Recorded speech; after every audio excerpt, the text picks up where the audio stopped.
तो हेलो दोस्तों, कैसे हैं आप लोग। मैं हूं अंकुर और स्वागत है आपका मेरे और आपके अपने चैनल कॉमिक बुक है पर। दोस्तों, आज की वीडियो में हम अलादीन की स्टोरी को कंटिन्यू करने जा रहे हैं। ये स्टोरी लिखी है और ड्रॉ करी है मलिक टोरिहाने ने और उनके ट्विटर का लिंक मैंने नीचे डिस्क्रिप्शन में दे दिया है, तो जाइए और उन्हें फॉलो कीजिए। पर दोस्तों, मैं आप लोगों को एक बात बता देता हूँ, मलिक टोरिहाने ने जहाँ तक की स्टोरी लिखी थी वहाँ तक की स्टोरी मैं ऑलरेडी कवर कर चुका हूँ और दोस्तों यहाँ से आगे की स्टोरी मैं खुद बढ़ाने वाला हूँ। तो हो सकता है कि आज की वीडियो कुछ लोगों को अच्छी लगे और कुछ लोगों को ना अच्छी लगे। ये मेरे चैनल पर एक एक्सपेरिमेंट वीडियो है, तो अगर आपको आज की वीडियो अच्छी लगे तो वीडियो को लाइक ज़रूर कीजिएगा। अगर आप ड्रैगन बॉल के फैन हैं और अगर आपको ड्रैगन बॉल की फैन मांगास पसंद है तो चैनल को सब्सक्राइब करके बेल आइकन दबाना बिल्कुल मत भूलिएगा, क्योंकि मैं चैनल पर लगातार वीडियोस डालता हूँ और आपके लिए ड्रैगन बॉल से रिलेटेड कंटेंट लाता रहूँगा। मैं चैनल पर ऑलरेडी बहुत सारी फैन मांगास कवर कर चुका हूँ, तो आप चैनल के प्लेलिस्ट के टैब में जाकर अपनी फेवरेट फैन मांगा देख सकते हैं। अगर आप चाहें तो मुझे इंस्टाग्राम पर भी फॉलो कर सकते हैं, मैं वहाँ पे काफ़ी एक्टिव रहता हूँ। तो अगर आप इंस्टाग्राम पे हैं तो मुझे फॉलो जरूर कीजिएगा। अगर आपको आज की वीडियो अच्छी लगे तो वीडियो को लाइक जरूर कीजिएगा और वीडियो को अपने दोस्तों के शेयर भी जरूर कीजिएगा। तो चलिए दोस्तों, ज़्यादा देर न करते हुए अपनी वीडियो पर आते हैं। लास्ट वीडियो के एंड में हमने देखा कि पिकलो अपनी नई ताकतों की मदद से अलादीन को हराने की कोशिश कर रहा होता है। अलादीन ने पिकलो पे एक अटैक शूट किया होता है और पिकलो उस अटैक में अपनी ताकतों को मिला के उस अटैक को बहुत ही खतरनाक अटैक बना देता है और वापस अलादीन पे शूट करता है। इस अटैक की स्पीड और ताकत बहुत ज़्यादा होती है और अलादीन इस अटैक से नहीं बच पाता। वो इस अटैक की चपेट में आ जाता है।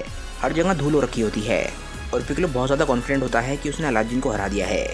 पर गोहान और ट्रंक्स ऑलरेडी अलादीन को हराने की कोशिश कर चुके हैं और वो जानते हैं कि अगर वो किसी तरीके से अलादीन की बॉडी को डिस्ट्रॉय भी कर देते हैं तो अलादीन अपने डार्क मैजिक की मदद से अपनी बॉडी को रीजनरेट कर सकता है।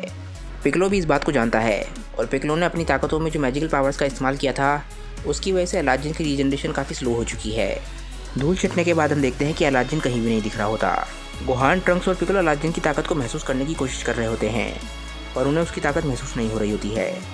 गोहान पिकलो से बोलता है कि पिकलो, तुम्हें क्या लगता है कि तुम्हारा अटैक इतना ज़्यादा ताकतवर था कि वो अलादीन को हरा पाया होगा। पिकलो बोलता है कि मैं जानता हूँ कि मेरा अटैक काफ़ी ज़्यादा ताकतवर था, पर मुझे नहीं लगता कि वो अलादीन को हराने के लिए काफ़ी था। अगर मैं सिर्फ वेजिटा से लड़ रहा होता तो हो सकता है ये अटैक उसे हरा देता, पर अलादीन और वेजिटा की ताकतें मिलकर बहुत ज़्यादा बढ़ चुकी हैं। उसे मेरे अटैक से काफ़ी ज़्यादा चोट लगी होगी, पर मुझे नहीं लगता कि वो मारा गया होगा। कामे लुकआउट पर हम देखते हैं कि डेंडे पैन और गोटेन के साथ होता है। गोटेन और पैन वहाँ पे इसलिए रुके हुए थे ताकि वो अपनी फैमिलीज़ की रक्षा कर सकें। डेंडे गोटेन और पैन से बोलता है कि तुम दोनों काफ़ी ज़्यादा ताकतवर हो और तुम दोनों की ज़रूरत यहाँ से ज़्यादा बैटलफील्ड पर है।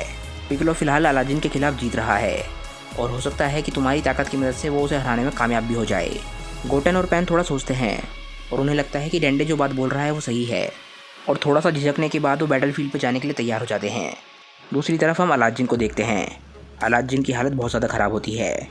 पिकलो के अटैक ने उसे बहुत ज़्यादा घायल कर दिया होता है और वो इस वक्त सिर्फ इसलिए ज़िंदा होता है क्योंकि उसके शरीर में मैजिकल ताकतें हैं जो उसे थोड़ा थोड़ा करके रीजनरेट कर रही हैं। पिकलो की मैजिकल ताकतों की वजह से अलादीन की रीजनरेशन की एबिलिटीज़ काफ़ी ज़्यादा स्लो हो चुकी होती हैं। अगर पिकलो ने अपने मैजिक का इस्तेमाल ना किया होता तो अलादीन अभी तक रीजनरेट हो चुका होता।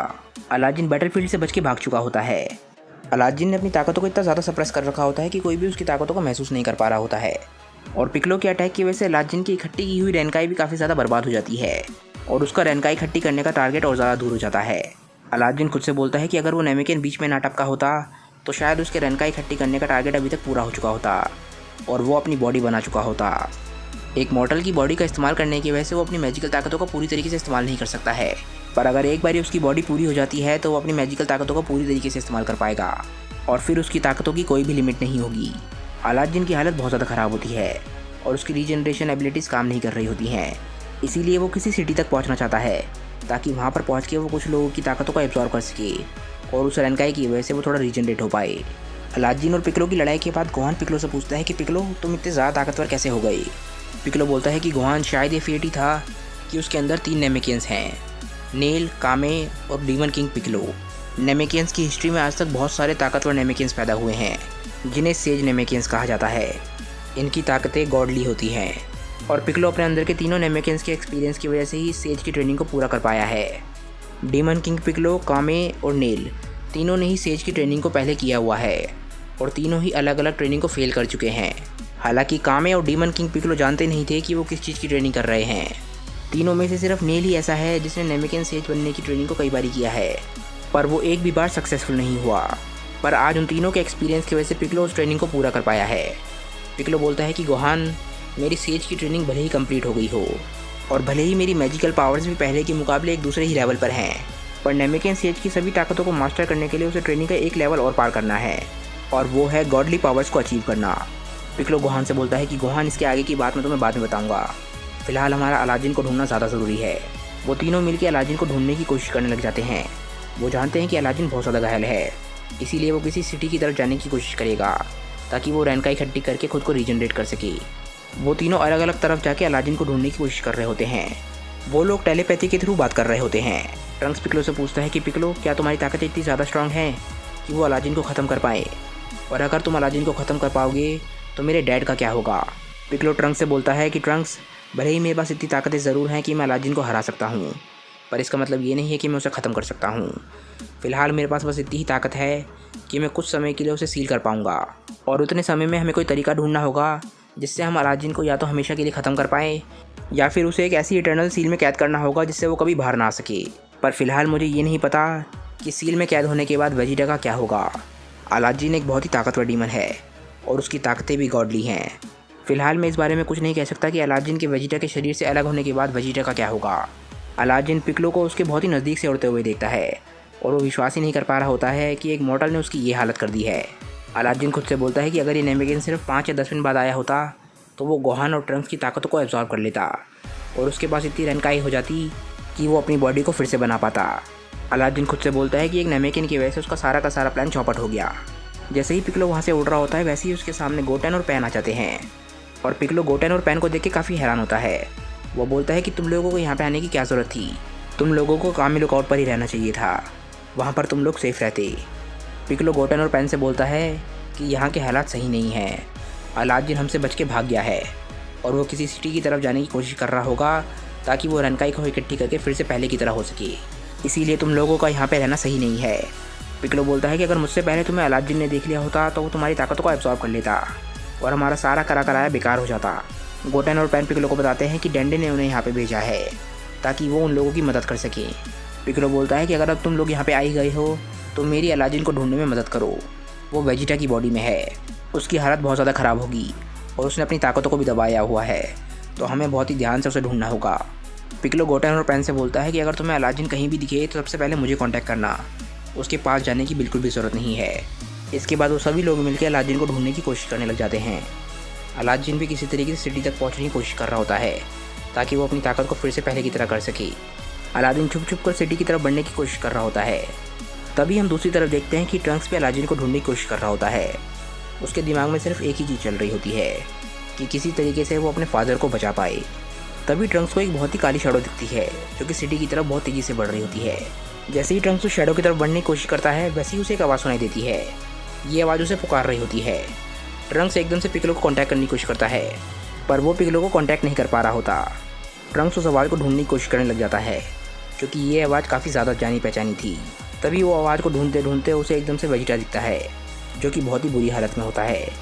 ट्रंक्स वेजिटा की तरफ भाग के जाने लग जाता है पर अचानक से वो रुक जाता है। उसे पिक्लो की बात याद आती है। पिक्लो ने गोहान और ट्रंक्स को बताया था कि अलादीन उन्हें फंसाने के लिए चालें चल सकता है। ट्रंक्स पिक्लो से कांटेक्ट करने की कोशिश करता है पर वो अभी भी पिक्लो से कांटेक्ट नहीं बिठा पा रहा होता है। ट्रंक्स धीरे से वेजिटा की तरफ बढ़ता है और पूछता है कि डैड, क्या ये सच में आप हैं? वेजिटा कुछ भी नहीं बोलता, उसके मुंह से खून निकल रहा होता है। वेजिटा धीरे धीरे बोलने की कोशिश करता है। वो बोलता है कि अलादीन ने मेरी बॉडी को छोड़ दिया है क्योंकि ये बॉडी तबाह हो चुकी है और उसे जो चाहिए था वो उसे मिल चुका है। उसने मेरे शरीर की रनकाई एनर्जी को निकाल लिया और मुझे यहाँ पे मरता हुआ छोड़ के चला गया। ट्रंक्स को वेजिटा की बात पे विश्वास नहीं हो रहा होता है पर वो अपने फादर को मरता हुआ नहीं देख सकता। ट्रंक्स बोलता है कि डैड, मैं आप पे विश्वास करना चाहता हूँ और मैं खुश हूँ कि आप सेफ़ हैं, पर पिक्लो ने मुझे आपके नज़दीक आने के लिए मना किया है। वेजिटा के मुँह से और खून निकलने लग जाता है। वो बोलता है कि ट्रंक्स, मेरे पास ज़्यादा समय नहीं है, मुझे अपनी मॉम के पास ले चलो। मैं जानता हूँ कि अब मैं नहीं बचूंगा पर मैं आखिरी बारी तुम्हारी मॉम को देखना चाहता हूँ। ट्रंक्स ना चाहते हुए भी वेजिटा की तरफ बढ़ने लग जाता है। तभी वेजिटा के चेहरे पे एक ईवल स्माइल आ जाती है। ये असल में अलादीन ही था जो वेजिटा की मेमोरीज़ का इस्तेमाल करके ट्रंक्स को उल्लू बनाने की कोशिश कर रहा था और वो आखिरकार सक्सेसफुल भी हो जाता है।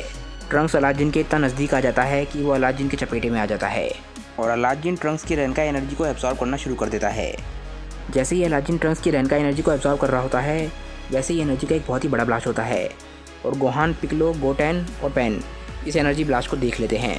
वो समझ जाते हैं कि ज़रूर कुछ बुरा हुआ है और जैसे ही वो चारों एनर्जी ब्लास्ट के सोर्स तक पहुंचते हैं वो देखते हैं कि ट्रंक्स ज़मीन पर पड़ा होता है और अलादीन बिल्कुल सही सलामत खड़ा होता है। अब जब अलादीन पूरी तरीके से ठीक हो चुका है तो अब वो क्या करेगा, ये हम जानेंगे नेक्स्ट वीडियो में। तो मुझे नीचे कमेंट करके बताइए कि आज की वीडियो आप लोगों को कैसी लगी। जैसा कि दोस्तों मैंने आप लोगों को कहा, ये एक एक्सपेरिमेंट वीडियो है, तो इस वीडियो पर जितने ज़्यादा लाइक्स और कमेंट्स होंगे उतना ही जल्दी मैं आप लोगों के लिए नेक्स्ट वीडियो लेकर आऊँगा। अगर आपके पास इस स्टोरी के प्रोग्रेशन के बारे में कोई सजेशन है तो मुझे नीचे कमेंट करके आप बता सकते हैं। अगर आपका सजेशन मुझे अच्छा लगा तो मैं उसे स्टोरी में इंक्लूड ज़रूर करूँगा। तो दोस्तों, अगर आपको आज की वीडियो अच्छी लगी हो तो वीडियो को लाइक ज़रूर कीजिएगा और वीडियो को अपने दोस्तों का शेयर भी जरूर कीजिएगा। जिन लोगों ने अभी तक चैनल को सब्सक्राइब नहीं किया है वो चैनल को सब्सक्राइब कर लें, क्योंकि मैं चैनल पर लगातार ऐसी वीडियोस लाता रहता हूँ और आपके एंटरटेनमेंट के लिए रेगुलर वीडियोस यहाँ पे आती रहेंगी। अगर आपको ड्रैगन बॉल के अलावा दूसरे एनिमे भी पसंद है तो मेरा दूसरा चैनल CVG एनिमे ज़रूर सब्सक्राइब कीजिएगा।